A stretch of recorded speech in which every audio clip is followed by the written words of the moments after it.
I swear the first time I saw him, time didn't just slow down, it stopped.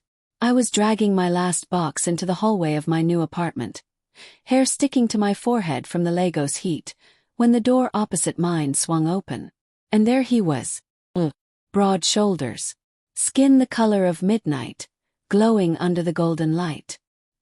His white shirt clung to him like it had a secret to keep, and when his eyes, God, those eyes, met mine, something inside me unraveled. Need help with that. His voice was smooth, deep, with that kind of confidence that makes you weak without asking permission. I should have said no. But my lips betrayed me. Yes, please. He stepped closer, and I caught a whiff of his cologne, rich, dark, like sandalwood kissed with danger. My heart forgot how to beat properly as his hand brushed mine when he took the box. "What's your name?" he asked, flashing a smile so perfect it felt illegal. "Nina," I whispered like my voice belonged to someone else. He smirked. "Chike." And then, like fate wanted to remind me it had a cruel sense of humor, I heard it. A soft voice behind him. Wheat. Feminine. "Babe, who's that?" I looked up just in time to see her. The woman who would become my friend. The woman who wore his ring. And just like that, I knew I was in trouble. 2 days later, I was sitting cross-legged on my new rug, sipping Gary and groundnuts like the broke queen I was, when someone knocked. I wasn't expecting anyone. When I opened the door, my heart stumbled. It was her. The woman with the sweet voice. The woman with the ring. "Hi!" She smiled so wide it almost blinded me. She was beautiful. Slim waist, smooth caramel skin, braids falling like silk ropes down her back. Effortlessly stunning in a way that made you hate yourself for even trying. "I'm Amara. We're neighbors. And you met my husband, Chike." She said it so casually, like she didn't just drop a bomb that burned through my veins. My chest tightened, but I smiled back. "Yes, I did. Nice to meet you, Amara." Her eyes sparkled with genuine warmth. "Welcome to the building. You should come over for dinner tonight. It's just us, nothing fancy." My stomach nodded. Every part of me wanted to say no. Every sensible bone in my body screamed, "Don't go.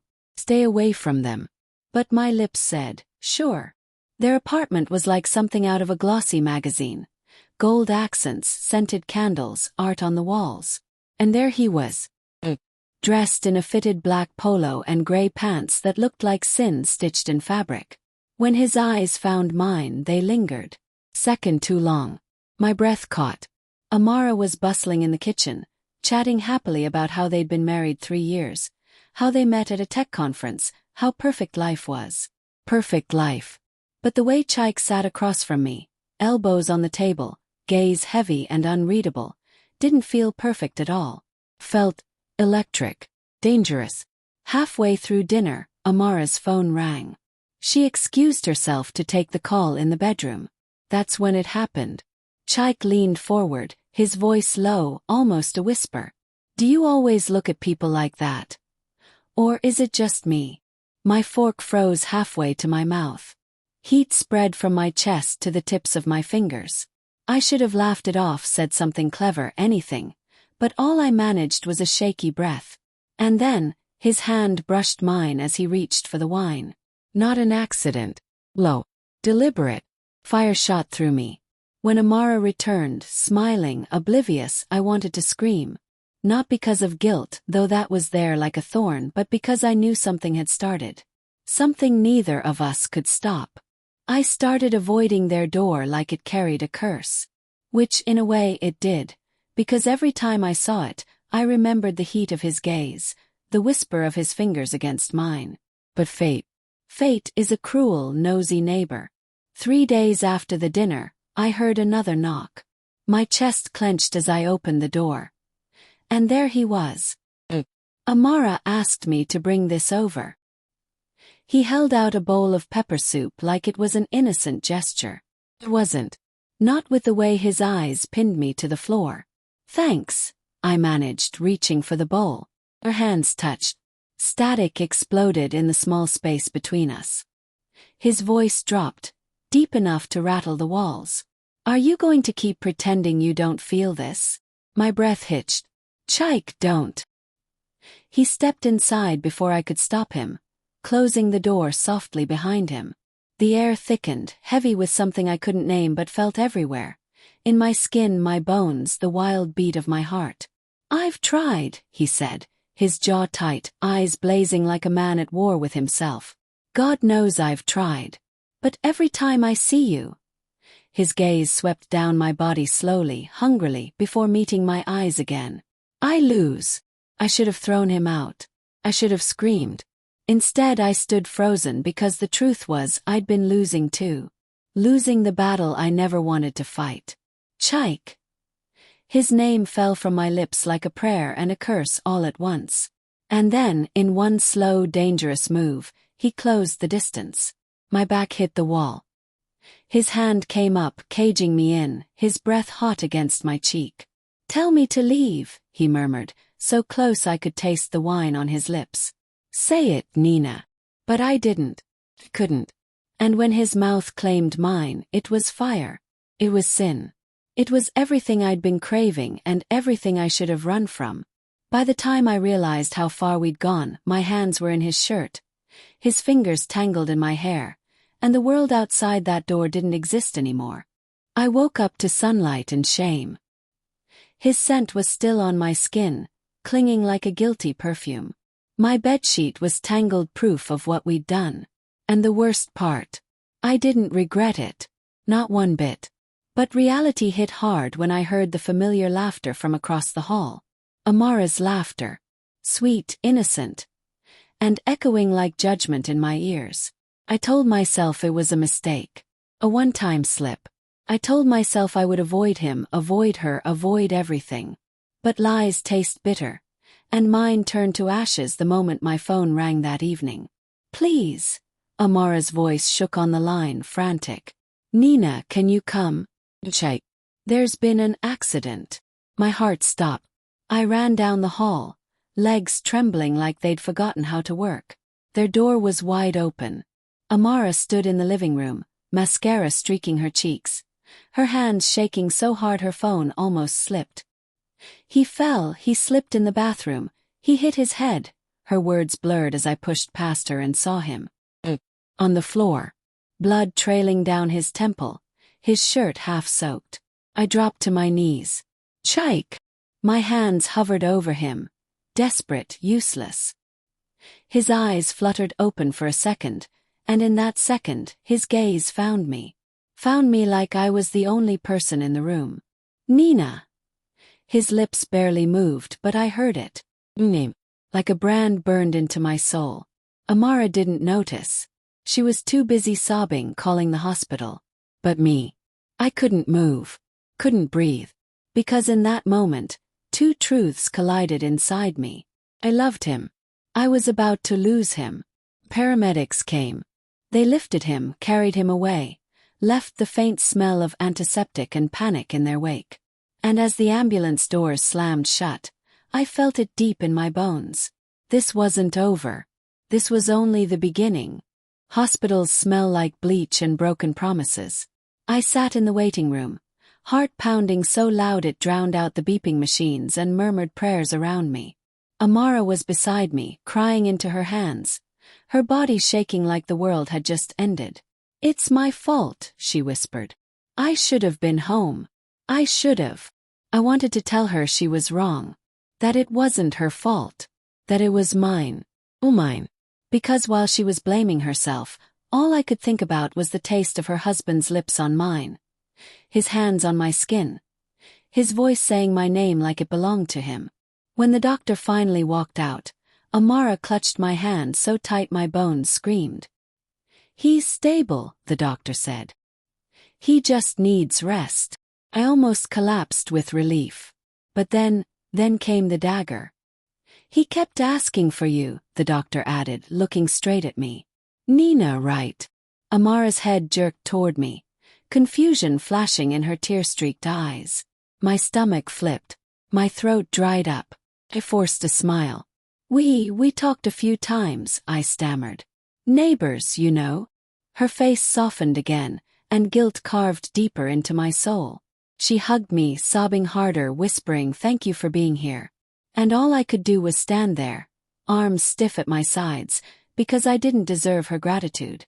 Not when I was hiding the dirtiest secret in the world, the kind that could burn everything down. When I finally saw him, lying on that white bed, his eyes found me instantly. And there it was again, that pull, that fire even through the pain. "You came," he whispered, lips barely moving. I swallowed hard. Of course I did. And in that moment, with Amara's tears still wet on my shoulder and his gaze burning into me like a brand, I realized something terrifying. I wasn't going to let him go. The night he came back felt different from every other night. Amara had decorated their apartment with balloons and candles like it was Christmas in July. I could hear her laughter spilling into the hallway, her soft voice singing along to the Afrobeats playing inside. From my door, I watched shadows move against their curtains. For a moment, I imagined what it would be like if I were the one inside with him, laughing, loving, belonging. And then I hated myself for it. When Amara called me over, I almost said no. I almost locked my door, switched off my lights, and buried myself under my duvet until the world forgot my name. But I didn't. 'Cause I wanted to see him. God help me, I wanted him like breath. He was sitting on the couch when I walked in, wearing a dark blue shirt that clung to his frame like it had been sewn by temptation itself. His eyes lifted to mine, and that was it. The air changed, thickened. I smiled like a fool. Amara hugged me, grateful I came, oblivious to the current thrumming between her husband and me like a live wire. Dinner was laughter I didn't feel and words I didn't remember. Every time our fingers almost touched, my pulse spiked. Every time his gaze lingered, my body betrayed me. After dessert, I escaped to my apartment, chest pounding like a drum. I told myself this is the last time. No more sins, Nina. But 5 minutes later there was a soft knock on my door. Opened it. And there he was. His eyes were fever bright. His voice a rasp. "I can't do this anymore." "Chike." "No," he stepped inside, closing the door behind him like he was shutting out reason. "I tried to stay away from you. God knows I tried. But every time I hear your voice, every time I see you." His hands curled into fists at his sides. "I burn." And before I could stop myself, I whispered the truth I'd been burying. "So do I." That was all it took. He crushed me against him like he'd been starving for 1,000 years. His mouth devoured mine, and I kissed him back like oxygen was optional. We stumbled, hands frantic, tearing down the last walls of restraint. When he lifted me, carrying me to the couch, I didn't think about Amara. I didn't think about right or wrong. All I thought about was the man I shouldn't love, the man I couldn't stop loving. And as his lips traced fire down my neck, I realized something terrifying. This wasn't a mistake anymore. This was a choice. Thought I had time. Time to figure out how to end it without breaking us all. But time doesn't wait for sinners like me. It drags you to judgment. Fast, merciless, brutal. It was a Sunday night when she came. Amara. My door shook with her knocking. When I opened it, my breath left me. Her face was pale, her braids messy, her eyes swollen from crying. She clutched her phone like it held the last piece of her sanity. "Nina." Her voice cracked, breaking on my name. "Is there something you need to tell me?" The hallway tilted. My tongue stuck to the roof of my mouth. "What do you mean?" She laughed, a bitter, trembling sound that stabbed my gut. "Don't play with me. I see the way he looks at you. The way you look at him. Do you think I'm blind?" My chest caved in. 1,000 lies crowded my throat, but none made it out. My silence was louder than a confession. Tears spilled down her cheeks, hot and angry. "You were my friend, Nina." Her voice broke like glass. "My only friend in this building. And you. She choked, shaking her head like if she stopped, she'd explode. I tried to speak, to say anything that could soften the blow, but guilt wrapped around my throat and squeezed. She took a step back, eyes burning through me like fire and ice at once. "Stay away from my husband." Her words weren't a plea, they were a sentence. Final. Then she turned and walked away, leaving pieces of herself and me on the floor. I shut the door, my legs giving way. I sank to the ground, my heart splintering into 1,000 shards. But before I could gather the wreckage of my soul, my phone buzzed. One message. From him. Chike, meet me. And I hated myself because every part of me wanted to go. The night was a storm, even without rain. I told myself I wouldn't go. I told myself I'd block his number, turn off my phone, lock my door, and forget he existed. But when his message lit my screen, meet me. Now I grabbed my keys and walked straight into hell. He was waiting by his car, leaning against the sleek black machine like a scene carved from sin. The streetlight painted shadows on his face, highlighting the storm raging in his eyes. The moment he saw me, he exhaled like he'd been holding his breath for days.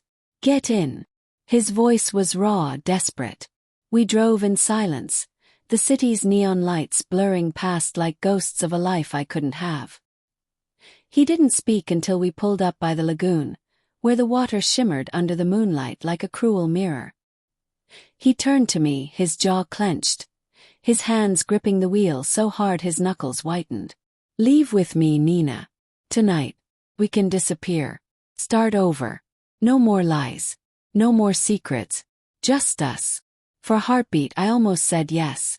Almost threw everything into the fire for the man who'd burned himself into my soul. But then I saw her face in my mind, Amara. Her tears. Her laughter. Her trust. My voice cracked when I spoke. I can't, Chike.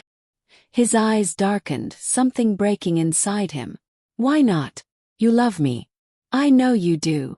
Tears streamed down my cheeks, hot and merciless. And that's the problem. I love you too much to destroy you. He stared at me like I'd just ripped out his heart. You think walking away won't destroy me? I reached out, touched his face one last time, memorizing every line, every shadow.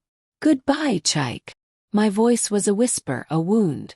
I opened the door and stepped into the night. The air was cold. The ground felt unsteady. I walked away, each step carving deeper into my soul. When I finally reached my apartment, drenched in tears instead of rain, my phone buzzed. One last message. Chike, goodbye, Nina. And just like that, the man next door became a ghost I'd never stop haunting.